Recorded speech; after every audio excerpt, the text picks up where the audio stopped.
natin ng sisig with mayo. So I learned sa Tagalog na never magme-mayo ng sisig. Sisig, just as it should be. So hindi yung pet reason, legit yun. Kung meron kayong friend or joke na nagme-mayo ng red flag. Hindi sila dito.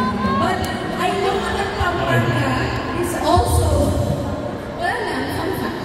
Alam ko that pampanga is also known for a lot of other food. In fact, dapat nga magiging culinary capital siya. So, other than sisig, what other kind of food is Pampanga known for?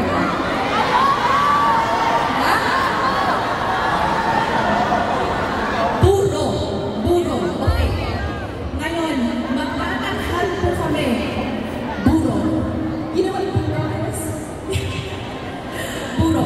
Magtatanghal po kami ng isang tula para sa inyo. Love is like buro. Ang pag-ibig ko sa'yo ay parang buro. Walang halong iba, ito ay purong-puro. Sobrang asim at pinahinog ng mahabang panahon.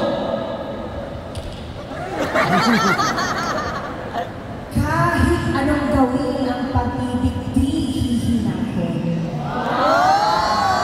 Puro kahit ipaghalo sa ibang sangkap, sigurado ito pa rin napakasarap. Kagaya ng aking pagmamahal sa'yo. Alam kong never maglala.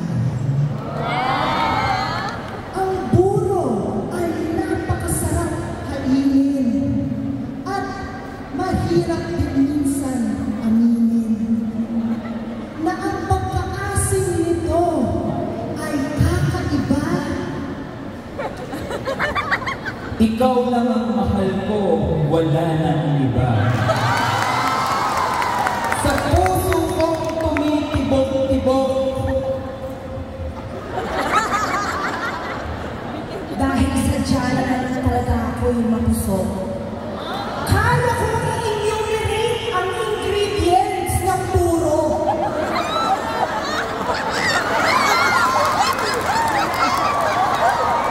At sasabihin ko ngayon at dito.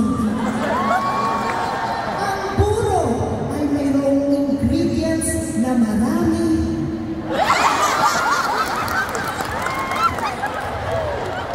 Itatanong ko ang number 1 ingredient kay Mami.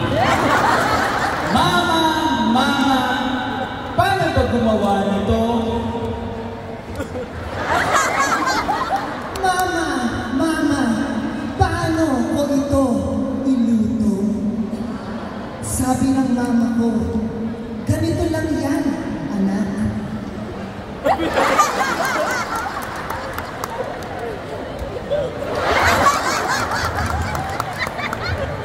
Sundan ang puso mo at di ka ipapadyak-padyak. Basta ang buro pag niluto ng may secret ingredient na pagmamahal. Tiyak na kaya niyang pakainin ang lahat ng may dangal.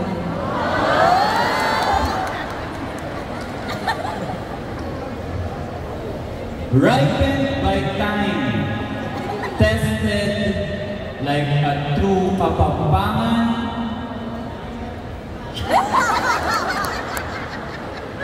Ang buro ay sangkop ng lahat ng larangan.